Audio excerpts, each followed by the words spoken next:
As a science student in my first year of undergrad, I did what probably all science students interested in medical school do.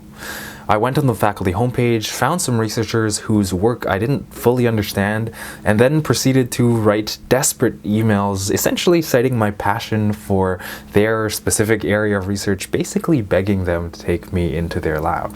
Other than cold emails, what else can students do to secure summer research positions? How did I go from having no research experience to eventually securing a summer internship at Sick Kids Hospital? And when you inevitably do reach out to faculty, how can you structure your request in a way that expresses genuine interest without reeking of desperation? Hey friends, welcome back to the channel. If you're new here, my name's Darren and I'm a resident doctor based right here in Canada.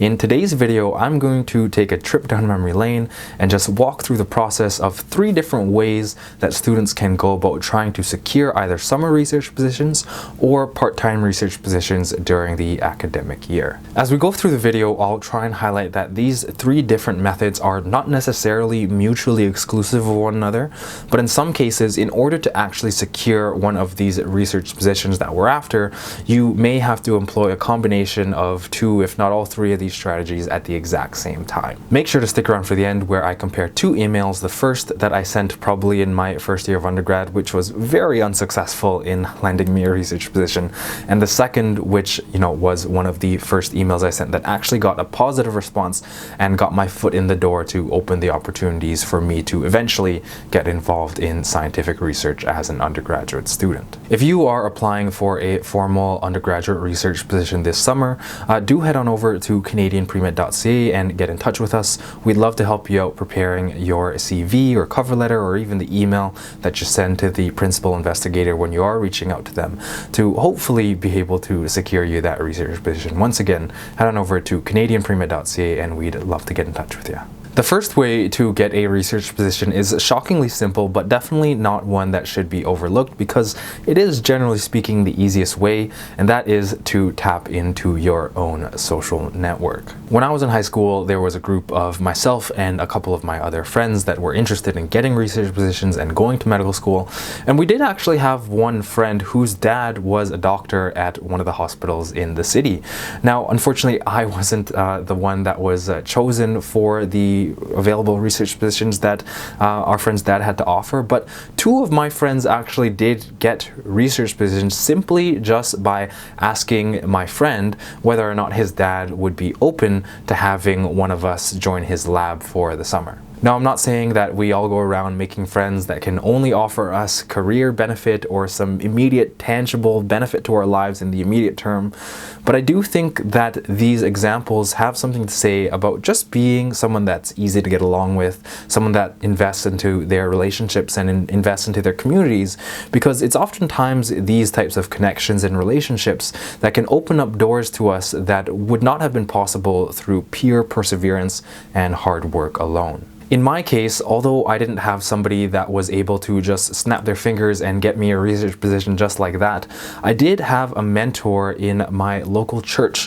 who did have connections in the research community, and although he wasn't also able to get me a research position right away, he was essential in terms of vouching for me by writing reference letters to my character and my work ethic that eventually secured me research positions down the line, both at Western University and at Sick Kids Hospital. Now, besides tapping into your own personal network, I think the next best way to secure your first research position is through your courses, both the regular academic courses and specific research courses. For your regular academic courses, I would say start by finding a subject matter that you really like and enjoy, because it's going to be easier to convey that sense of interest and passion in that specific area of research if you actually do find yourself drawn to the field. Oftentimes, these large courses with hundreds, sometimes thousands of people have very few individuals that regularly attend office hours. So office hours can either be with the teaching assistants or the professors. And if you make it a point to continue to go to office hours at regularly scheduled intervals, you're going to start building a relationship both with the professor and or the teaching assistants that are a part of that course. Once you do have that relationship, that's when you can actually start asking them for potential research opportunities either in the department or with their specific lab, and that can actually be a really good way to secure yourself a research position that doesn't involve competitive applications or cold emails or anything like that. The other type of way that courses can be an avenue into your first research opportunity is through actual dedicated research courses. And when I say that, I think everybody thinks about the fourth year honors thesis project, which absolutely does count as research. But if you do a little bit of digging, you might actually find that your department or your program has a specific non-fourth year, so either second or third year research course that you can actually enroll in, which will give you the opportunity to work as a part of a research project for one of the courses that you take during the academic year. Of course, the relationship doesn't necessarily need to end there, but once you're familiar with the lab, the principal investigator, once they're comfortable with your work and you've proven yourself, you can kind of then go on to apply for more formal research opportunities through that lab itself. For me, I would say that both office hours and actual research courses enhanced my research career, not necessarily because I was initially looking to go to office hours to get a research position, but because I was regularly attending these office hours for various different courses.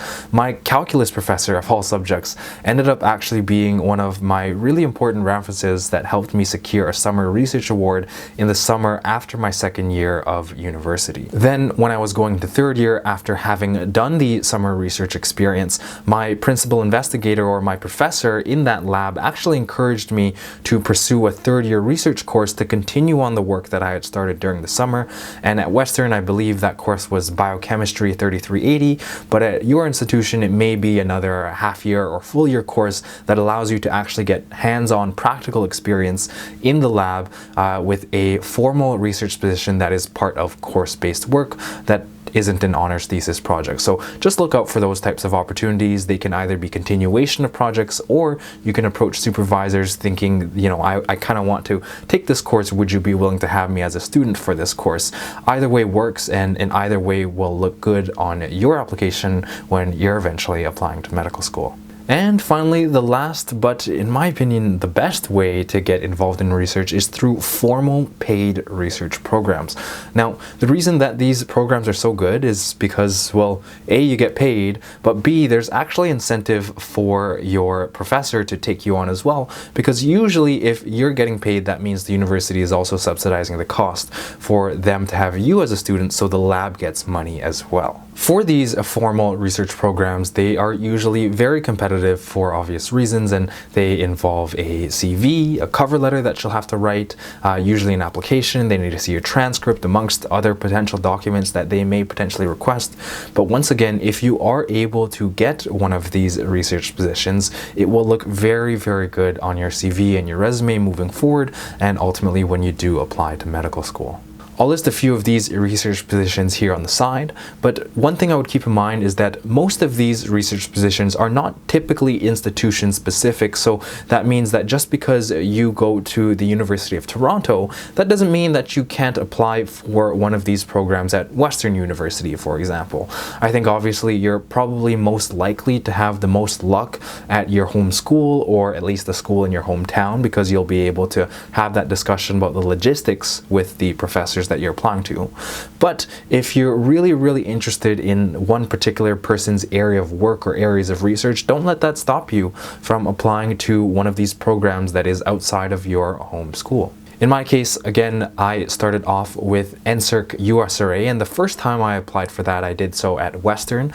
Unfortunately, our application was not successful, but the fact that I started reaching out to professors saying, hey, will you apply for this grant with me, instead of saying, will you please take me on as a volunteer research student, that actually did gain more attention, because once again, there was mutually beneficial agreements on both sides. So if we were successful in gaining that grant, the NSERC USRA, I would get paid for my work during the summer, but the lab would also get paid funding to take me on as a student. Although I was unsuccessful in my application to my first NSERC USRA. That summer, I was fortunate enough to have applied for another research program called the Biochemistry Undergraduate Summer Research Program at Western University, and I'm not sure if that program is still around, but programs like the Summer Undergraduate Research Program at Toronto, or at Western, the Dean's Undergraduate Research Opportunities Program. These are basically all the same types of programs that you can apply to as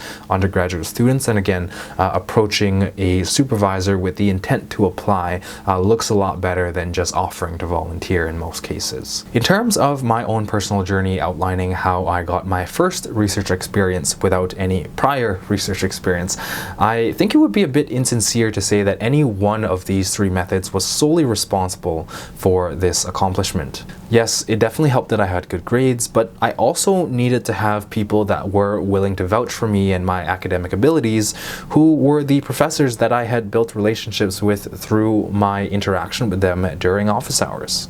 Additionally, I distinctly remember that on the application for the research program that I was first applying for, they asked me why I was interested in research to begin with. And without having taken a second-year research course in the academic year before I actually applied, I wouldn't have known what to say. So in summary, it is a combination of my own personal network, the connections that I form with my professors through office hours, the hard work and perseverance that I put in to get good grades during my undergraduate degree, and of course all the effort that I had to put into the application, the cover letter, understanding the work of the professors that I was applying to before actually securing this type of a research position. And it's not necessarily to say that that's the amount of effort that it will take you to secure one of these research positions, but certainly that was my experience, and I think by and large it is that competitive these days. So in the spirit of transparency and openness, I'm going to do something that is probably going to be slightly, if not very, embarrassing for me, and that's again to read one of the cold emails that I sent to my professor in my first year of undergrad and compare it to the one that was actually successful that I sent in my second year of undergrad. So without any further ado, here it goes. Dear Dr. X, it is times like these that I wish I was back at Western so I may have access to your full-length publications. From the abstracts and articles I have read, however, your research has managed to further stimulate my scientific curiosity and aligns itself with my ethical values. Yeah, I'm not sure what to make of that. From my basic understanding, it seems that discovering the molecular mechanisms of NHEJ and how Deinococcus can repair chopped up functional genome to a functional one is a step towards the prevention and cure of various genetic disorders and cancer. Your work on LPS biosynthesis hits close to home.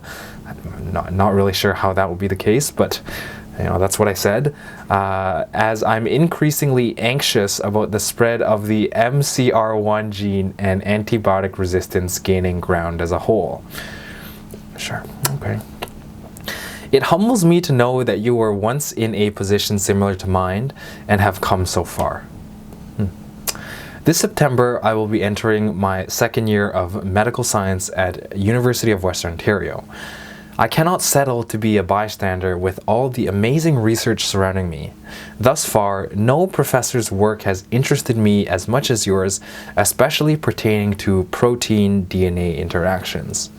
Dedication, teamwork, attention to detail, and curiosity are all qualities that I consider second nature. If granted the opportunity, nothing would be more fulfilling than to make the most minuscule of contributions towards the field of biochemistry. However microscopic my impact may be, I hope to gain the skills that would help me magnify my influence years down the road. Yours sincerely, Darren Chai. Oh, jeez. That's really bad. That's awful, actually. So honestly, I don't even know where to start this. This email is I think it's overwhelming It's way too much. I think I did kind of demonstrate my understanding of this professor's research, and even referenced very specific terms that are niche to the field, which is all good stuff. But I think this piece about the work aligning itself with my ethical values, and there's even a little bit of the guilt card when I say it humbles me to know that you were once in a position similar to mine and have come so far, essentially telling him like, oh, like, I think you should take me because someone had to take you at one point, and I cannot settle to be a bystander with all the amazing research surrounding me. Thus far, no professor's work has interested me as much as yours, especially pertaining to protein DNA interactions. They could probably see through that. I mean, they get lots of emails, and I'm sure they know that most students would be happy to have any research positions. Yeah, so this is really bad. I would have significant work to do to rework this cold email. Yeah. This next email, this is again the one that was successful, so I actually did end up meeting with the professor and applying for the NSERC award with this professor. And I think there are still things that can be improved, but by contrasting this email with the previous email, I think you'll see how the approach is much different, and obviously much more effective than the last one. So, dear Dr. Y, I am a second-year medical science student seriously considering an honors specialization in biochemistry. My own scientific interests have led me to your work, especially as it pertains to translesion polymerases. I've always been eager to know more about how these polymerases work, and ultimately how we can use biotechnology to improve the fidelity of these enzymes and reduce the prevalence of genetic disease.